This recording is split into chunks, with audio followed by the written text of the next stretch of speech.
जिस व्यक्ति में होता है ये गुण, उसके सामने झुक जाती हैं सभी शक्तियाँ। आज के इस वीडियो में कहानी के माध्यम से जानेंगे, तो उस कहानी के शुरुआत करते हैं।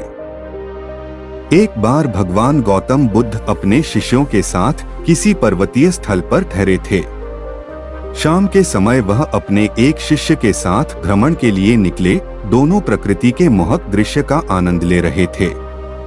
विशाल और मजबूत चट्टान को देख शिष्य के भीतर उत्सुकता जगी। उसने पूछा, इन चट्टानों में तो किसी का शासन नहीं होगा, क्योंकि ये अटल, अविचल और कठोर हैं।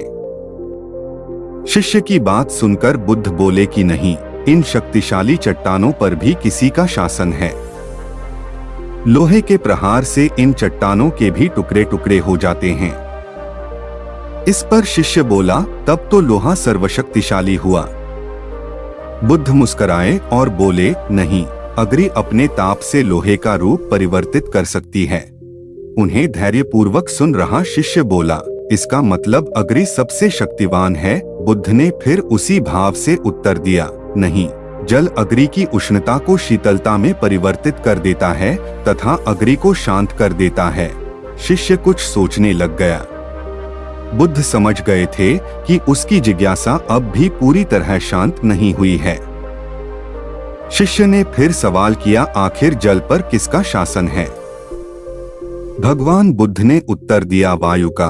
वायु का वेग जल की दिशा को बदल देता है। शिष्य कुछ कहता, इससे पहले ही बुद्ध ने कहा कि अब तुम कहोगे पवन सबसे शक्तिशाली हुआ। नहीं, पवन सबसे शक्तिशाली नहीं है।